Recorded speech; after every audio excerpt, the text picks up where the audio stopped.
Hello friends.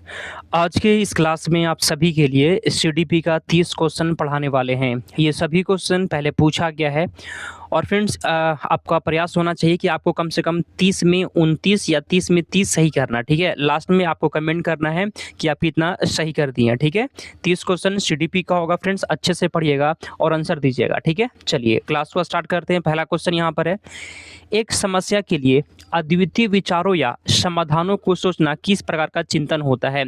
किसी भी एक समस्या के लिए कई अद्वितीय विचारों या समाधानों को सोचना, ठीक है फ्रेंड्स, इस प्रकार का चिंतन क्या कहलाता है। अभी सारे चिंतन, आप सारे चिंतन, या फिर क्या कहलाता है, पहला का सही जवाब बताइए। ठीक है, यह क्लास आप सभी के लिए 2 बजे से होता है, तो आप सभी को टाइम टाइम पे जुड़ जाना है। ठीक है, तो यहाँ पे 1 नंबर क्वेश्चन का फ्रेंड्स यहाँ पे आपका बी हो जाएगा। इसे क्या कहते हैं, आप सारे चिंतन कहते हैं। अगला क्वेश्चन 2 नंबर, चलिए, लॉरेंस कोहलबर्ग के अनुसार पारंपरिक नैतिकता के स्तर की मुख्य विशेषता क्या होती है। कोहलबर्ग के अनुसार पारंपरिक नैतिकता के स्तर की मुख्य विशेषता क्या होती है, बताइए आंसर क्या होगा।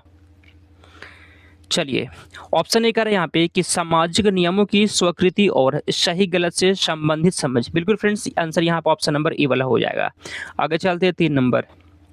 अगला, संरचनावादी रूपरेखा का केंद्रीय विचार क्या है, कमेंट करिए तो संरचनावादी रूपरेखा का केंद्रीय विचार क्या है।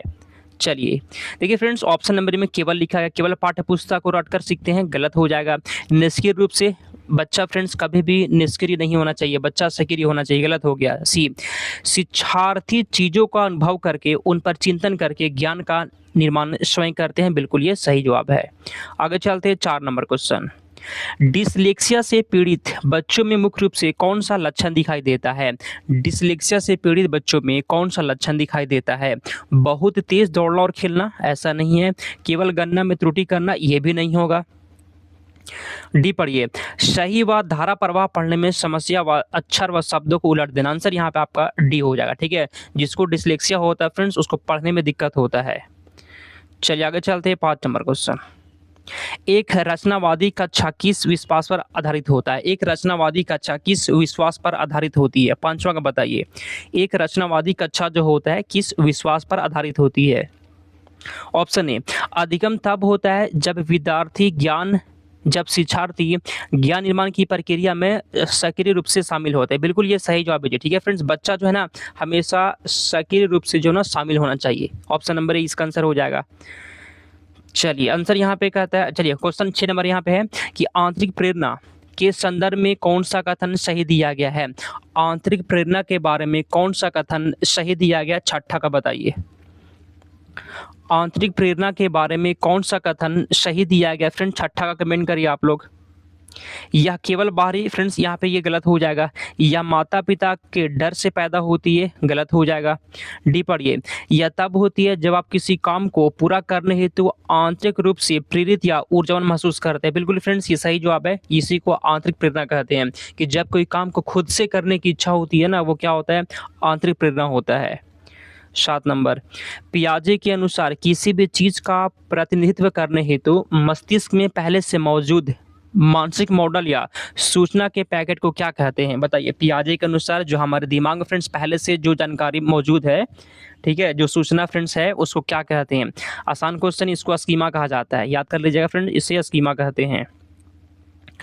8 नंबर क्वेश्चन, पियाजे के संज्ञानात्मक विकास के अनुसार समायोजन का क्या अर्थ होता है, बताइए तो समायोजन का क्या मतलब हुआ। समायोजन का क्या मतलब हुआ। ऑप्शन ए, नई सूचनाओं को बिना किसी बदलाव के स्वीकार करना, बिना किसी बदलाव के नहीं। समायोजन में क्या होता है फ्रेंड्स, बदलाव होता है, याद कर लीजिएगा, ये गलत हो जाएगा। पुरानी बातों को पूरी तरह भूल जाना, ये भी नहीं, ये भी आंसर डी हो जाएगा। नए अनुभव के अनुरूप मौजूदा स्कीमा में संशोधन या बदलाव करना, ठीक है फ्रेंड्स, याद कर लीजिएगा। स्कीमा में क्या करना, स्कीमा में बदलाव करना, इसी को कहते हैं समायोजन कहते हैं। ठीक है, चलिए जो लोग भी आंसर दे रहे हैं ना, सभी को आंसर देना है, लास्ट में कमेंट करें कितना सही कर दिए।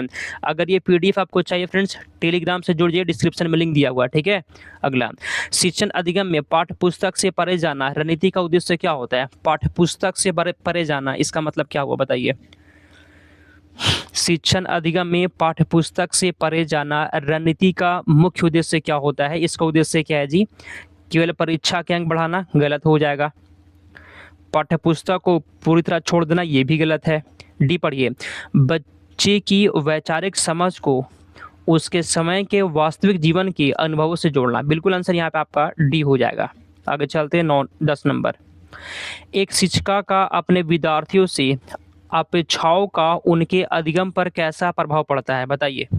एक शिक्षिका का अपने विद्यार्थियों से अपेक्षाओं का उनके अधिगम पर कैसा प्रभाव पड़ता है? कोई प्रभाव नहीं पड़ता, गलत। अधिगम पूरी तरह रुक जाता है, गलत। या केवल माता पिता के लिए महत्वपूर्ण है, गलत। आंसर डी हो जाएगा, उनकी अपेक्षाओं का विद्यार्थियों के अधिगम पर महत्वपूर्ण प्रभाव पड़ता है, आंसर डी हो जाएगा। आगे चलते ही 11, राष्ट्रीय शिक्षा नीति 2020 के अनुसार भारतीय शिक्षा प्रणाली में 10+2 स्कूल मॉडल को पुनर्गठित कर किस संरचना में बदला गया है, बताइए आंसर क्या होगा। किस संरचना में बदला गया है? तो फ्रेंड्स आंसर यहाँ पे ऑप्शन नंबर ए वाला हो जाएगा, 5+3+3+4, ऑप्शन नंबर ए बिल्कुल सही जवाब है। आगे चलते 12। चलिए अगला यहाँ पे क्वेश्चन है कि एक रचनावादी कक्षा की गुणवत्ता उसकी किस प्रकृति में सबसे महत्वपूर्ण रूप से दिखाई देती है? 12 का बताइए तो। एक रचनावादी कक्षा की गुणवत्ता उसकी किस प्रकृति में सबसे महत्वपूर्ण रूप से दिखाई देती है? 12 का आंसर कमेंट करिए। मौन और निष्क्रिय, ये गलत है जी, परीक्षा केंद्रित गलत होता है। ऑप्शन नंबर यहाँ पे ये हो जाएगा संवादात्मक प्रकृति, ऑप्शन नंबर ए सही जवाब है। ठीक है, आगे चलते हैं 13। 30 क्वेश्चन होगा टोटल और सब पढ़िएगा। मानव विकास के संदर्भ में विकास को कैसा माना गया है? विकास को कैसा माना गया है, बताइए। मानव विकास के बारे में विकास को कैसा माना गया है? विकास को कैसा माना गया? डी पढ़िए, विकास एक व्यापक शब्द है जिसमें विभिन्न चीजें शामिल है और यह परिवर्तनीय होता है। ठीक है, अगला क्वेश्चन पढ़िए। प्राथमिक समाजीकरण मुख्य रूप से कब घटित होता है? प्राथमिक समाजीकरण जो होता है वो मुख्य रूप से कब घटित होता है? कमेंट करिए आंसर क्या होगा। प्राथमिक समाजीकरण मुख्य रूप से कब घटित होता है? चलिए फ्रेंड्स सी पढ़िए, जब एक बच्चा एक परिवार विशेष के सदस्यों के रूप में व्यक्तियों के लिए उपयुक्त दृष्टिकोण व मूल्य सीखता है। ऑप्शन नंबर यहाँ पे आपका सी बिल्कुल सही जवाब है। जिस क्वेश्चन में आपको टाइम चाहिए होगा आप क्लास को रोकेंगे, पहले आप खुद से आंसर देंगे। ठीक है, अगला, स्कैफोल्डिंग या पाढ़ या ढांचा एक ऐसी शिक्षण पद्धति है जिसमें शिक्षा क्या करता है? स्कैफोल्डिंग में टीचर क्या करता है ये आपसे पूछ रहा है। ठीक है, स्कैफोल्डिंग पाढ़ या ढांचा का मतलब होता है फ्रेंड्स बच्चों को हेल्प देना। ठीक, क्या करना? हेल्प देना, सहायता देना। चलिए ऑप्शन ए, बच्चों को सीधे उत्तर अटवाता है, गलत हो जाएगा। दंड देता है, नहीं। बच्चे की हर गतिविधि को पूरी तरह नियंत्रित करता है, ये भी नहीं। आंसर डी है, धीरे धीरे प्रशिक्षक की सहायता से छात्र अपनी समझ और क्षमता को बढ़ाते हैं। ऑप्शन नंबर डी बिल्कुल सही जवाब है। आगे चलते 16। ठीक है फ्रेंड्स, अगर आपको टेलीग्राम से जुड़ना है तो डिस्क्रिप्शन में लिंक दिया गया है, आप क्लिक करके जुड़ सकते हैं। चलिए आगे चलते हैं अगले क्वेश्चन की ओर। 16, आंखों का रंग या शारीरिक बनावट किसी व्यक्ति के जीवन में मुख्य रूप से किससे निर्धारित होती है? बताइए। आंखों का रंग या जो फ्रेंड शारीरिक बनावट होता है किसी व्यक्ति के जीवन में मुख्य रूप से किससे निर्धारित होती है? तो फ्रेंड्स ये जो होता है जी अनुवांशिक कारकों से होता है। ठीक है जी, किससे होता है? ये अनुवांशिक कारकों से होता है, जैसे आंखों का रंग हो गया, शरीर की बनावट हो गया, यह अनुवांशिक होता है। 17 नंबर क्वेश्चन, ले वाइगोस्की के अनुसार निजी भाषा बच्चों के विकास में क्या भूमिका निभाती है? ले वाइगोस्की के अनुसार बच्चे का फ्रेंड्स जो प्राइवेट स्पीच होता है वह विकास में क्या भूमिका निभाती है? 17 का आंसर यहाँ पे क्या होगा फ्रेंड्स, कमेंट करिए। देखिए 17 का डी वाला पढ़िए, 17 का डी पढ़िए फ्रेंड्स, यही आंसर। ठीक है, यह बच्चे के संज्ञानात्मक विकास में महत्वपूर्ण है और उसे स्वयं के व्यवहार को विनियमित व नियंत्रित करने में सक्षम बनाती है। ऑप्शन नंबर यहाँ पे डी हो जाएगा। आगे चलते हैं 18, लड़कियों की तरह व्यवहार ना करो, लड़के रोते नहीं हैं, यह सामाजिक समाजशास्त्रीय कथन किसको दर्शाता है? कमेंट करिए तो। लैंगिक समानता, लैंगिक तरलता, प्रगतिशील सोच, या फिर जेंडर स्टेरियोटाइप, या फिर लैंगिक रूढ़िवादिता। कमेंट करिए तो 18 का आंसर। लड़कियों की तरह व्यवहार ना करो, लड़के रोते नहीं, या फ्रेंड्स क्या दर्शाता है? फ्रेंड्स आंसर यहाँ पे डी हो जाएगा, लैंगिक रूढ़िवादिता। आगे चलते 19 नंबर। स्मृति वह प्रकार है जो स्पष्ट यादों, जिन्हें घोषणात्मक यादें भी कहा जाता है, से संबंधित होता है, क्या कहलाता है? 19 का बताइए। 19 का आंसर यहाँ पे क्या होगा, कमेंट करिए। इसे क्या कहते हैं फ्रेंड्स? लॉन्ग टर्म मेमोरी कहते हैं। आंसर यहाँ पे आपका बी हो जाएगा, दीर्घकालिक स्मृति कहते हैं। चलिए अगला क्वेश्चन, बच्चों की विफलता के अंतर्गत उनकी व्यक्तिगत जरूरतों को पूरा करने में स्कूल की व्यवस्था की अक्षमता किसका प्रतिबिंब मानी जाती है? फिर से पढ़ते हैं क्वेश्चन को। बच्चों की विफलता के अंतर्गत उनकी व्यक्तिगत जरूरतों को पूरा करने में स्कूल की व्यवस्था की अक्षमता किसका प्रतिबिंब मानी जाती है? 20 कमेंट करिए। केवल बच्चों की आनुवंशिकता का, गलत हो जाएगा। स्कूली व्यवस्था की कमी या क्षमता का। तो फ्रेंड्स 20 नंबर क्वेश्चन का आंसर यही हो जाएगा। ठीक है फ्रेंड्स, आंसर यहाँ पे बी है।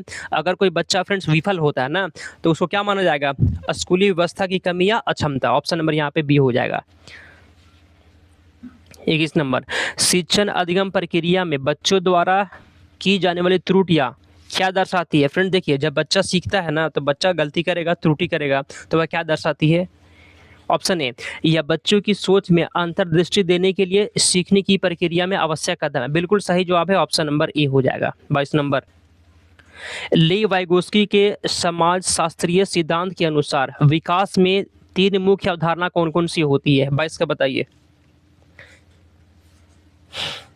ले वाइगोस्की के अनुसार, कमेंट कर दीजिए, विकास में ये 3 अवधारणा कौन कौन सा होता है वाइगोस्की के अनुसार?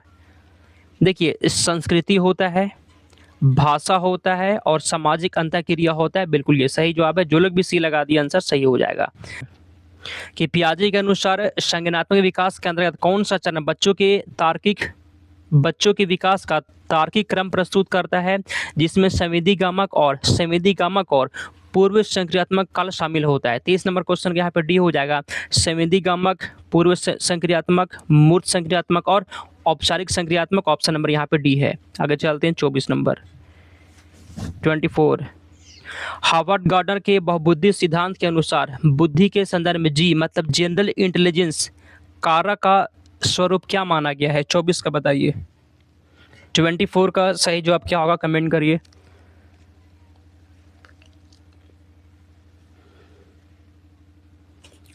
सी पढ़िए, यह लोगों की उसकी बुद्धिमत्ता को चुनौती देता है, जिससे कभी कभी सामान्य मानसिक क्षमताओं पर केंद्रित माना जाता है। फ्रेंड्स यहाँ पे 24 नंबर क्वेश्चन का सी बिल्कुल सही जवाब है। आगे चलते हैं 25 नंबर। अगला, समावेशी कक्षा की सबसे प्रमुख विशेषता निम्नलिखित में से क्या होनी चाहिए? समावेशी शिक्षा की क्या विशेषता होनी चाहिए? ऑप्शन ए, केवल उच्च अंक प्राप्त करने के लिए, गलत। डी, केवल विशिष्ट आर्थिक, गलत। केवल जहां भी लगेगा वो गलत हो जाएगा। समावेशी कक्षा की बात हो रहा है ना, बताइए आंसर। बिना किसी भेदभाव के सभी छात्रों की विविध शैक्षणिक, सामाजिक और व्यवहारिक आवश्यकताओं का स्वागत व समर्थन करना। आंसर यहाँ पे आपका बी हो जाएगा। 26 नंबर, दृष्टिबाधित लोगों के शिक्षण के लिए सबसे मूल्यवान और स्पर्शनीय सामग्री कौन सी मानी जाती है?